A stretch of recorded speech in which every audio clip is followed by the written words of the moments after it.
At first glance, these appear to be spirited young people in the Democratic Republic of Congo. Yet they hide one grim truth.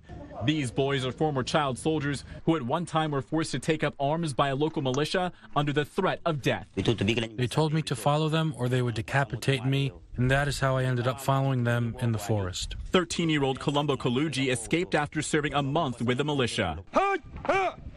But other young boys in South Sudan aren't so lucky. In 2008, the Bush administration passed the Child Soldiers Prevention Act. It bars foreign governments from receiving certain U.S. military aid if their forces or armed groups they support recruit children. Making the 2018 list Burma, the DRC, Iran, Iraq, Mali, Niger, Nigeria, Somalia, South Sudan, Syria, and Yemen. I talked to boys in Somalia whose job was to go to the front lines and to drag the dead bodies of fighters away. Zama Neff is the director of the Children's Rights Division for Human Rights Watch. Neff supports the U.S. government withholding certain military funding from nations that recruit children. And Afghanistan is missing. But she questions why Afghanistan, a nation known to recruit child soldiers, isn't on the list. It's a very powerful tool to withhold even certain kinds of military assistance in order to make sure that militaries who the U.S. government is assisting or cooperating with stop recruiting and using children as soldiers. The State Department creates the list. In a statement to I-24 News, a State Department official says reported abuses associated with the Afghan local police and the Afghan National Police are not within the scope of the Child Soldiers Protection Act, as these forces fall outside of the definition of a governmental armed force as that term is defined in the CSPA. So why isn't Afghanistan on this list?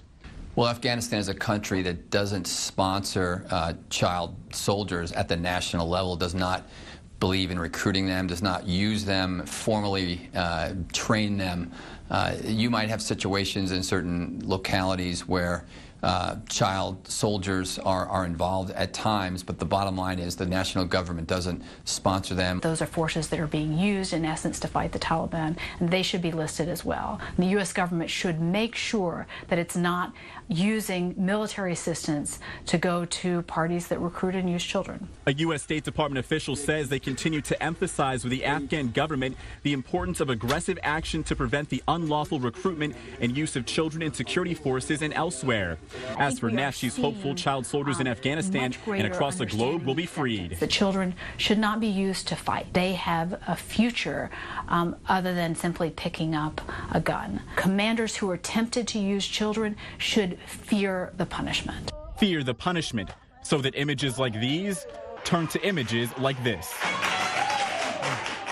Well, Marcus White joins us now in studio. The punishment. What does Neff believe the punishment should be for militant groups or anybody who's recruiting children as soldiers? Well, basically, the recruitment of children as soldiers is a war crime. So in some cases, commanders who are convicted of this do get prison sentences, sometimes as little as 15 years up to 50 years. And she believes that if other commanders see that, that of course can be used as a deterrent. Marcus, any indication, any estimates in terms of how many child soldiers there are all around the world? Well, officials say that it's really hard to estimate that number. It's believed that it's in the hundreds of thousands, of course. Really difficult just to estimate that because these government groups and these armed groups aren't allowing anybody to simply count the number of child soldiers that have been recruited. But it's basically not a few pockets here or there. This sounds like it's a lot. Exactly.